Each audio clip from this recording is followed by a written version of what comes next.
KB dari Mbak Kareba. Semoga Anda selalu dalam keadaan sehat dan tetap bersemangat. Saatnya Anda menyimak berita Sulawesi Tengah hari ini bersama saya, Angil Risma.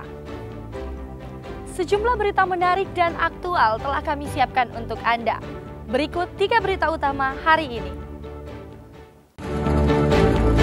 Seorang nelayan dilaporkan hilang saat melaut di perairan Desa Umpanga, Kabupaten Morowali.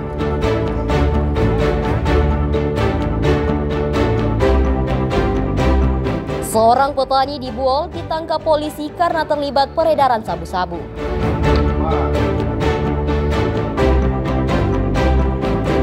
Belasan aktivis berunjuk rasa di kantor Kejaksaan Tinggi Sulawesi Tengah menuntut penyelesaian sejumlah kasus korupsi.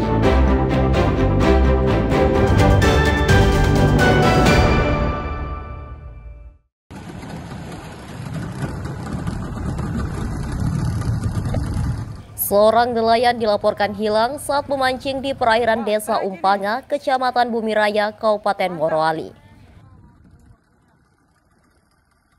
Korban bernama Syamsuddin dan berusia 56 tahun ini diketahui penyandang disabilitas. Upaya pencarian terhadap warga Desa Pebotoa ini melibatkan tim SAR gabungan. Petugas menggunakan 1 unit perahu karet serta speedboat milik Polairut dan perahu nelayan. Petugas menyisir lokasi yang diduga menjadi tempat korban memancing. Namun pencarian yang telah memasuki hari ketiga ini belum membuahkan hasil. Pihak keluarga berharap korban segera ditemukan dalam keadaan selamat. Pencarian hari ini kami perluas dengan radius sejauh 30 nautical mile dari titik terakhir korban terlihat. Adapun cuaca hari ini cukup cerah dan unsur-unsur yang terlibat hari ini lumayan banyak. Namun demikian kami berharap pencarian hari ini membuahkan hasil dan korban segera kami temukan. Korban diketahui terakhir terlihat pada 29 Oktober 2025 di rumah adiknya di Desa Topogaro. Korban diantar menuju Desa Pebotoa untuk kembali ke perahu dan melanjutkan aktivitasnya memancing. Namun sejak itu, korban tak kunjung kembali ke rumahnya. Syamsuddin Tobone melaporkan dari Morowali.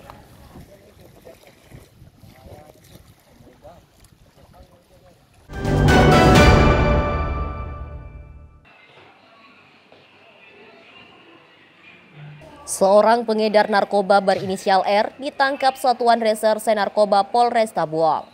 Dari tangan tersangka yang berprofesi sebagai petani ini, polisi menyita 1 paket sabu-sabu siap edar.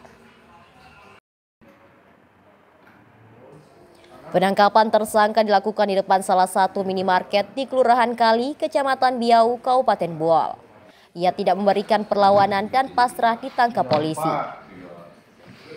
Polisi melakukan penggeledahan terhadap tersangka dan menyita 1 paket besar berisi narkotika jenis sabu-sabu seberat 3,65 gram.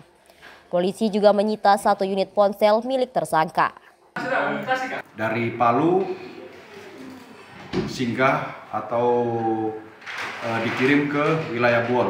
Jadi segera setelah mendapatkan informasi tersebut, dari Kanit Opnal bersama anggota meluncur ke TKP, kemudian melakukan pengintaian untuk mencari tahu kebenaran berita tersebut. Anggota dari Opnal berhasil meringkus seorang berinisial R dengan modus operandi memasukkan barang tersebut ke dalam sebuah helm. Dari hasil pemeriksaan awal, tersangka R mengaku disuruh keponakannya untuk mengambil paket berisi sabu-sabu di salah satu tempat di Kelurahan Kali. Ia diiming-iming imbalan sebesar Rp100.000. Tersangka selanjutnya digiring ke Mapolres Buol untuk menjalani proses hukum lebih lanjut. Atas perbuatannya, tersangka dijerat pasal 114 Undang-Undang Nomor 35 Tahun 2009 tentang narkotika dengan ancaman hukuman maksimal 20 tahun penjara. Muhammad Syamanto dan Syamsuddin Tobone melaporkan dari Buol. 34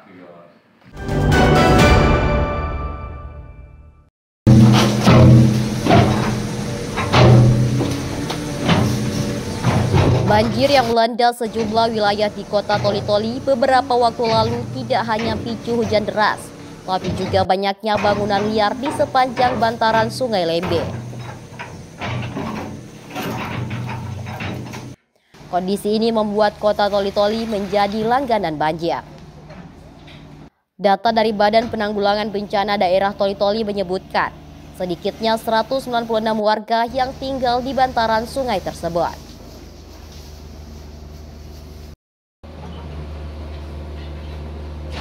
Menyikapi kondisi tersebut, pemerintah Kabupaten Toli-Toli mengambil langkah tegas dengan membersihkan bangunan liar yang berada di sepanjang bantaran sungai tersebut. 2 alat berat dikerahkan untuk merubuhkan bangunan serta mengeruk sedimen material yang menyebabkan pendangkalan sungai.